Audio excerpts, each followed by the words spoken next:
Welcome back to A Second Chance at Love and Marriage. I'm Shanice. And I'm Sean. And today we just want to thank you for your listenership and for always tuning in every week as we are sharing different topics and nuggets with you that we have experienced as we share our second chance at love and marriage. We are also almost 1 year anniversary coming Yeah, up. So, excited about that. yeah, we are excited about that. So, we want to talk to you today and just share some things that we've learned and that we are living by, and that's non-judgment. Right. You want to get us started in the topic? Yeah, to me, non-judgment is not simply like not judging, but it's letting people be. You know what I mean? We got a tendency of maybe not judging people, but we don't let them be them. So they feel as if they gotta be something or try to appeal to whatever they think we want them to be. So in a way, we are judging them because we're not freeing them to let them be them. So I've learned that, I simply don't try to judge you, but I also let you be. I let you be, and maybe that gives you freedom and confidence to allow me, first and foremost, to be me, but also grow. When we real judgmental, we don't grow. You know what I mean? Because it's either this way or that way. It's either my way or the highway. And a lot of relationships suffer from that particularly. So Shanice and I, even in our particular relationship, we try to be as non-judgmental as possible. Shanice let me be me, and I let her be her. Even if we have a disagreement and we have a different perspective, we don't try to change each other's perspective. We say, all right, that's what you see. That's what you believe, and that's what you see, and try to get a better understanding and let us be. So when I think of non-judgment, that's really the level that I look at, just letting people be who they are without making them feel a certain type of way for being that. And that for me was a long process. It took for me coming out of a religious teaching and a religious belief system that wanted to mold people. And so that's what I believe. I believed that you had to do certain things certain ways, and if it wasn't that way, it was the highway. And a lot of times if it wasn't my way, it was the highway. So I didn't have a lot of acceptance, but I also didn't have a lot of self-acceptance, first and foremost, because it was always me feeling like that I was inadequate or that I was not accepted because I didn't do things a certain kind of way. And I think I can speak from a religious framework, rigidly religious framework, that a lot of times that's how people think. And it depends on who you are. You can have whatever God you want to. We all have the freedom of choice. But when you have that belief system that you're not accepted by God until you do it exactly like this, then that's pretty much how you frame your world. That's how your world is framed. So that's how my mindset was framed. If it wasn't did a certain kind of way, it wasn't acceptable. So a lot of people have that belief set or that mindset, but I learned also that that's bondage. And I didn't allow myself to be free. And I didn't allow other people to be free. And now I have more freedom and more self-acceptance for myself because I realized that a lot of that was not true. That was not true. So whatever is true shall set you free. However, it's lies that keep us bound. And so I had to unlearn some things in order for me to accept myself. Yeah. In order for me to truly accept myself. And then I was more free to just really accept others.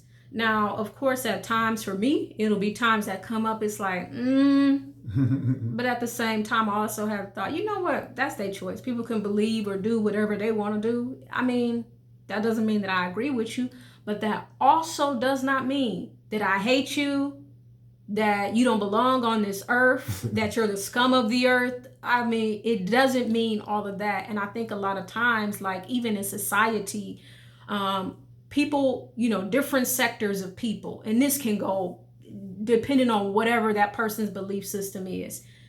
People will say non-judgment, but at the same, I don't care who it is, no matter what you, but people will say non-judgment, but there is a severity of judgment if you don't come into agreement with what they believe. Because even certain agendas, they focus on non-judgment and you shouldn't judge them, but they want to judge everybody that does not agree with them. Right. Now that is also wrong. Mm-hmm. That's just, I mean, you can't be double-minded in that sense. So I have learned, for me personally, to accept people, because I've learned to accept myself, to accept who I am, and to look for the good, and to not look for what's wrong. Mm-hmm. So, and all of that was a process for me. And I think as we continue to learn and grow, it still is a process in different areas, you know? Right. Yeah, Shanice made a critical point when she said that she had to accept her. I think people who have a real rigid judgmentality of other people, they constantly judge themselves. They constantly hard on themselves. They constantly trying to make themselves into something, and because they do that to themselves, they tend to do it to other people. And they may not even know that they're doing that. They may not even think that they're doing that. But whenever you judging yourself harshly or based on a standard that you ain't even upholding, believe me, you doing other people like that. Yeah. You're doing other people like that. And I'm not against standards. I'm not against moral compasses. I'm not against traditional or non-traditional value systems. I think everybody should have some kind of belief system. Mm-hmm. But don't judge people based on your belief system. Right. You know what I mean? And we are all indoctrinated to some degree. I was just telling Shanice a little while ago, I gotta leave United States because it seemed like I don't always know what I believe. I think I know I got this independent belief, and I developed this system of values or whatever of myself. But am I constantly bombarded by philosophies and religion that is making me think this way? So I don't know. So I'm like, man, if I could get out of America, maybe I understand some more things from a whole world perspective instead of a minute United States perspective, and maybe I won't be so judgmental. Maybe I won't be so quick to feel some type of way about certain people, because in America we separate and we classify everything. Mm-hmm. So we are taught, whether it's a conscious or a subconscious thing, to judge, to stereotype, to have a preconceived notion, and now it's hard to undo that. It's hard to undo that with ourselves first and foremost, but with other people too. You know, so it's an interesting topic and it's a deep topic, but we do need to learn to be non-judgmental, because to me, I think that's maturity. Once you start to see that the world is constantly evolving and changing, and you have to grow within that evolutionary process, that you start to see that I can't be rigid. I can't have a standard that's not adjustable at times, you know. And if I can have a standard that's adjustable into my own life, I should be willing to have a standard that's adjustable to somebody else's life. It's a lot of things that I don't agree with, but who am I to tell somebody that they can and can't do this? Mm-hmm. Even if they can and can't do that, I'm still not their judge. I'm not God. I didn't create them. So if God give them the freedom, even though he may not like what they do, who am I to not give them the freedom to be who they are? And it's difficult. You know, we can sit back and say that, well, I ain't judgmental, but it's actually difficult, especially when you do live in a world that's constantly shouting at you, telling you this, and that. And then you live with your own moral compass and saying this is right to you. So you believe that other people, it should be right to other people. So it's definitely extremely difficult to be non-judgmental. And I think what you said too is really important, how, you know, we can't measure, like I can't measure my standards by your standards, right, or how you choose life. And I think that's where people get into the judgment, because they feel that I can judge you based on, whether it be my moral compass, whether it be my, identity, how I feel or believe things should be and how things should be done. I can judge you based upon that and attempt to tell you, or even with thoughts, expressing ourselves on the internet or whatever, Like, you should be like this. This is the way to be. When in reality, some people don't really know who they truly are. A lot of people really don't know who they truly are. So a lot of people have self-doubt. A lot of people doubt themselves. So how can you say, if you doubt yourself at times and you are still on the path of self-discovery, how can you say everything that I do and believe is correct and there is none other? Right. So, I mean, that's pretty haughty.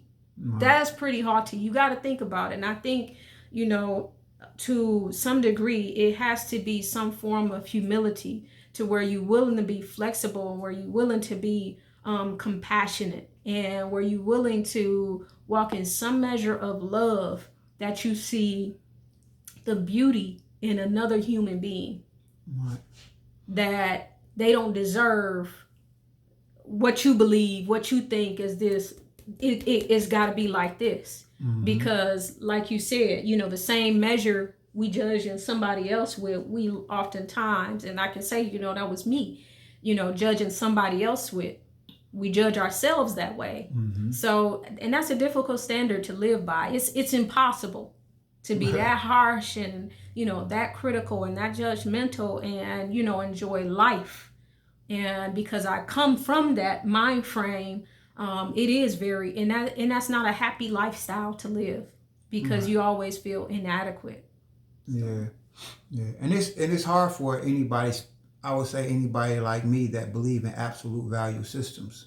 I definitely believe that there's truth. But I can't force you to believe that.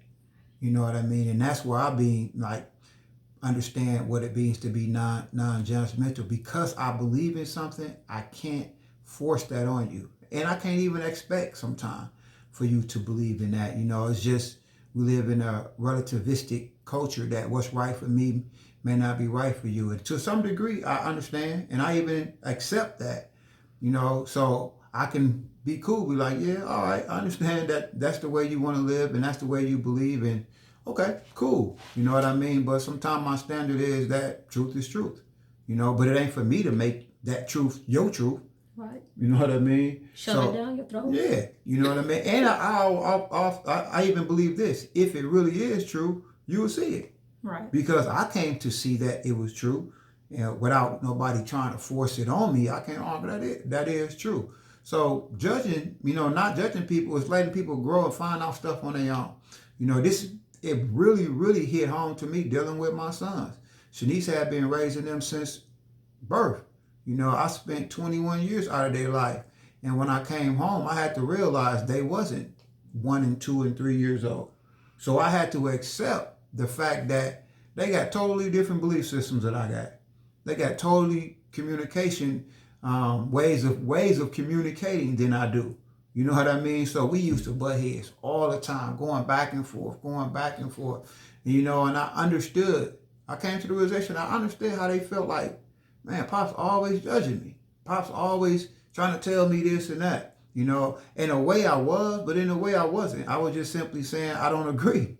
I don't agree with that system. I understand that's the way the world is today and stuff like that. And you can have it. I just don't agree. But in a type of way that I was saying it was coming off very judgmental.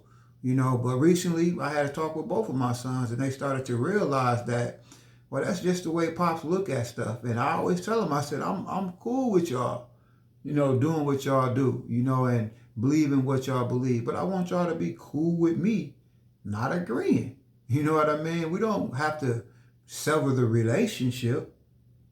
We just now learn to not judge each other. Yeah. Judge each other, man. And I really appreciated my last communication with both of my sons, because we walked away with a sense of respect. It wasn't no hate. It wasn't no hard feelings. It wasn't even no harsh words. They was like, yeah, all right. I'm going to just try to learn not to judge what you're saying and take it a certain type of way, and the relationship is valued now instead of the opinions and perspectives that may differ.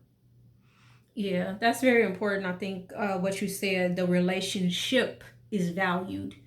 And I think, like, when there is no, respect for, how people no respect, or if there is judgment, it's hard to have you don't value the relationship if you're always trying to press your views, your opinions, your perspective, your thoughts, your beliefs, all of that upon somebody without just enjoying that person's company. We had a good time this weekend being able to serve at for Sean's sister, her 50th birthday party. And again, we in an environment where we don't know what everybody believes. Right. We may not agree with everybody. But at the same time, we was able to have a very enjoyable time, enjoying her, loving her family, and enjoying each other's company. For sure. For sure. Yeah. So, a lot of times it's the love that you have for the person. Is that more important than, I don't believe how they believe. Right. I don't live like they live. Mm-hmm. I understand. I was that individual. Right. But at the same time, love has to trump that. Right. It shouldn't be to a place that, you compromise, right, yourself, and, you get into some dangerous stuff that, like, man, I said I wasn't going to even do this. Right. Not in that sense, but let love be the measure. Most definitely. Yeah. And me and Shanice, we definitely know how to set boundaries. We know how to set boundaries where we expect people to respect, but also we respect them. You know what I mean? And what I mean by that is, like, I got a couple guys who like to do things that I don't do.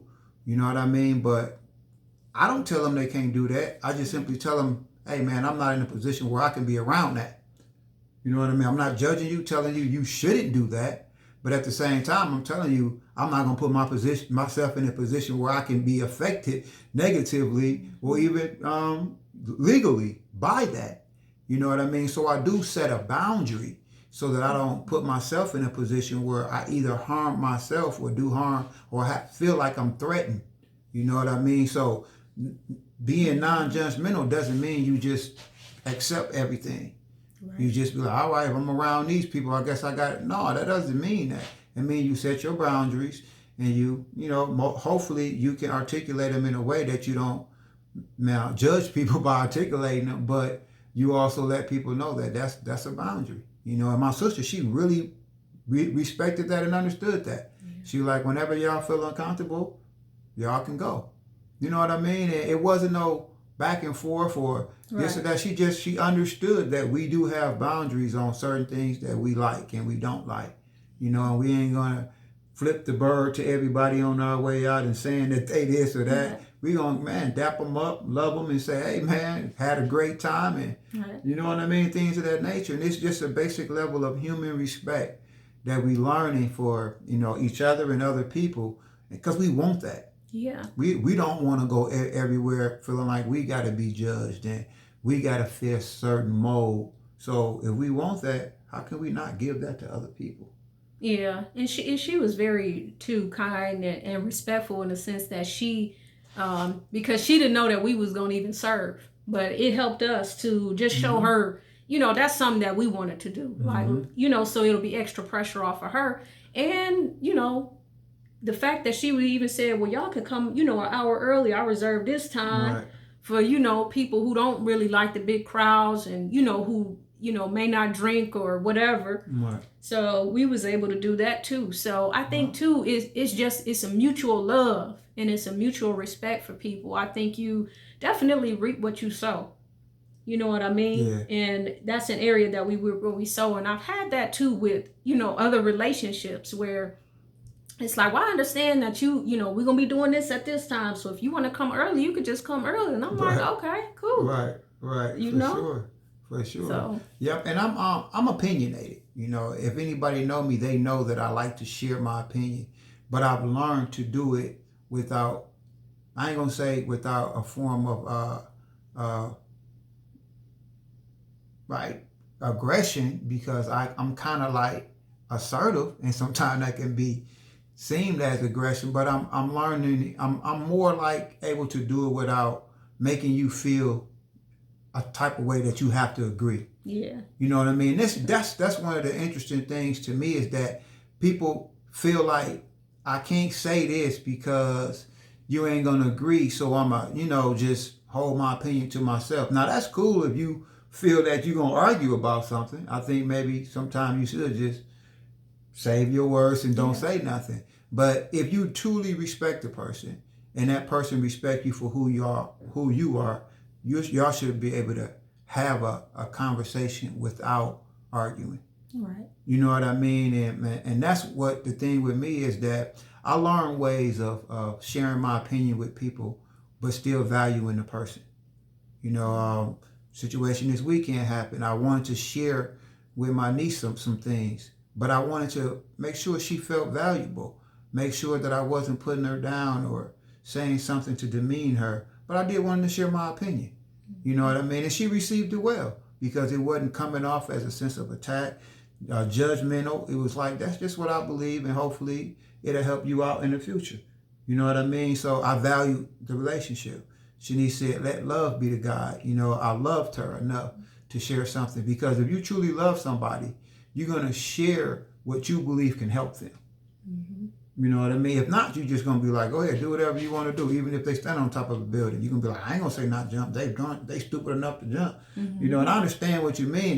People going to do what they want to do. But if I love you enough, I'm not judging you if I tell you what I think. Mm-hmm. You know, but at the same time, I say, well, do whatever you want to do. I just don't think that may be the right thing to do. And especially if the person was wrong, though. Yeah, so, for sure. As an uncle, it was, the way that you corrected it, the way that you gently corrected her was necessary. Yeah, and I'm trying to do that with my sons. You know, I try to say, man, y'all grown. I just don't think that that's the right world to go around. And they seeming to be better because my approach is a little better. It's less judgmental, tone. It's sometimes the judgmental is just the tone. You're like, I ain't judging you, but your tone is. Your tone, your approach, your demeanor, mm-hmm. everything that you saying you ain't doing. Mm-hmm. Your whole body function and structure is doing. Mm-hmm. And I've learned that it's not just the words you say, it's the spirit by which you carry those words. And people can read that. They can be like, man, I appreciate that. Mm-hmm. It wasn't a judgment, it was an opinion, but I do take that. You know what I mean? And then too, there's some things that it's unavoidable. Yeah. Depending on you and depending on the person's personality. Mm-hmm. So some people are going to be offended because they already offended with anything that you say. Most okay. Definitely. And then too, it could be like Sean said, the way you may come off, the way you may say it or address it. But I don't believe in quote unquote cutting people off. Yeah. And most definitely.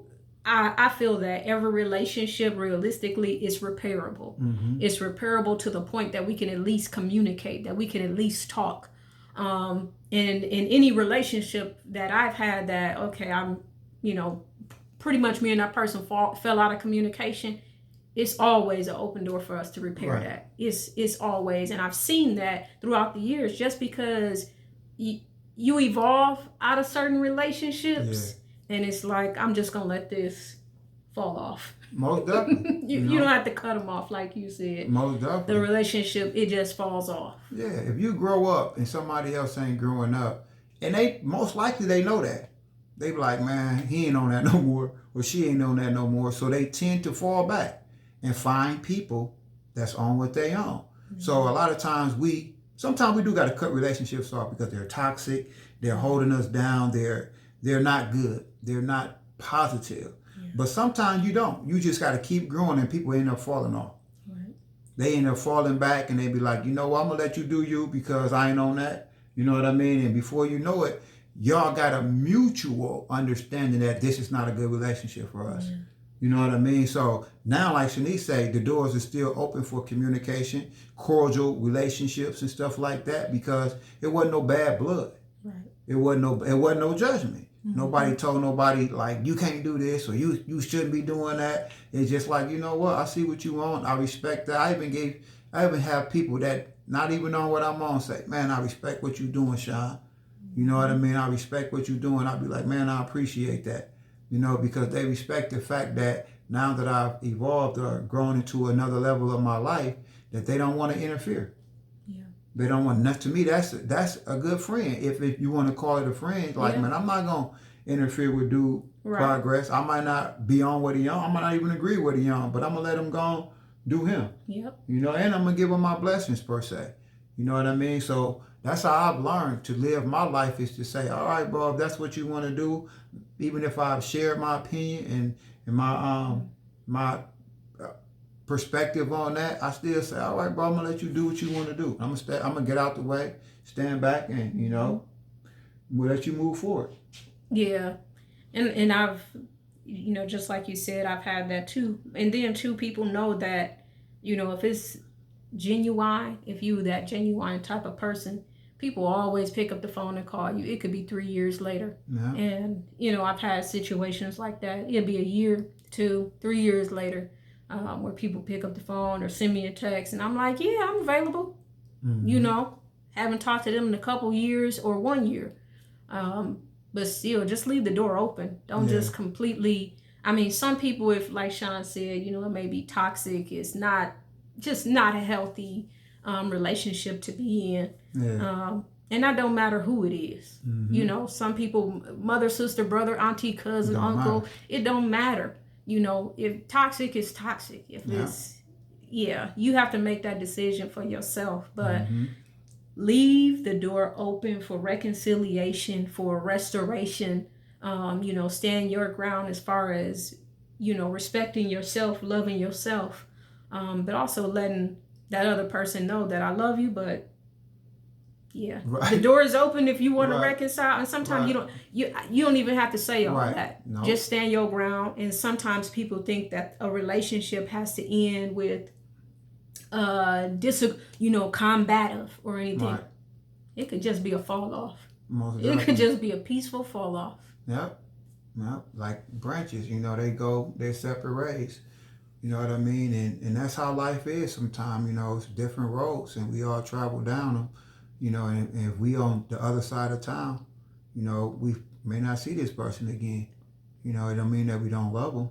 It just means that we're going in different directions. Yeah. And I respect people who respect the fact that I'm not them, and don't judge me and expect me to be them. And I also respect people who respect the fact people grow up. You know what I mean? Sometimes people can't let people grow up, whether it's parents, me, not letting my sons grow up and be their own persons, or siblings, or, friends that, man, remember, I remember that, but that's not what I'm on now. You know what I mean? So I respect the fact when people just allow people to grow up, be them, go down the road that they feel that's right for them, and even support them if they can. You know what I mean? And that's what I want. So how am I not going to let somebody else be that without judging them? And I thank God that we do live in a society where everybody don't judge. Sometimes we get so negative that we only see things a certain way. But we do live in a society, not everybody judge. I'm blessed to not be judged by a lot of people who giving me opportunities to do things that other people don't. So I don't look at all the people who don't give me the opportunity. Yeah. I look at the people who's not judging me based on my past and are giving me the opportunity. Mm-hmm. So I thank God that we don't have a whole bunch of society of everybody judging everybody, even though it look like that sometimes. There are some people out there that's saying, I don't care. I'm going to let you do you, and I'm going to let you be you. I'm going to let you show me who you are instead of judge you by what I think. That's really good. So we hope that you found some value, something that you could take away of this conversation that we have had today. And don't forget to, if you haven't got your beautiful affirmations, please do so by picking those up. And here's what they look like. So you have 2 pieces of art. One is photography, and on the other side is poetry. It has a haiku by Sean, and a beautiful affirmation by Sean as well, so that you can, there's 13 of these in a pack, and the link we'll put in the show notes, but it's 13 in the pack, and you can go there and get your beautiful affirmations while we still have a few left. And for our podcasters who can't see the words, we'll read them.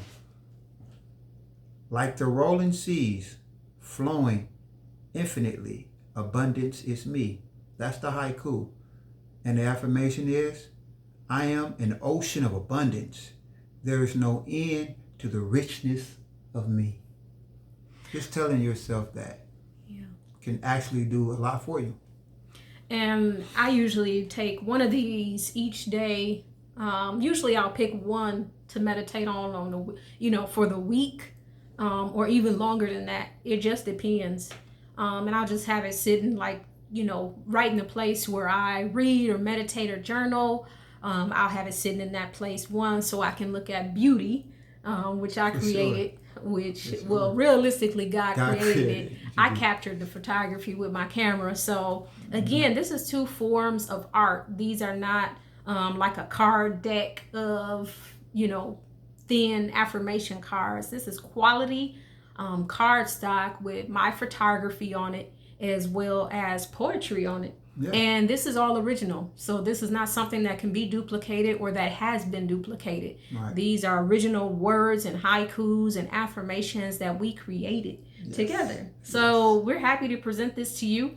Hopefully, if you haven't got your beautiful affirmations, you'll see that it's beneficial for you to do so. So until next time, thank you so much for joining us. Take care. Bye.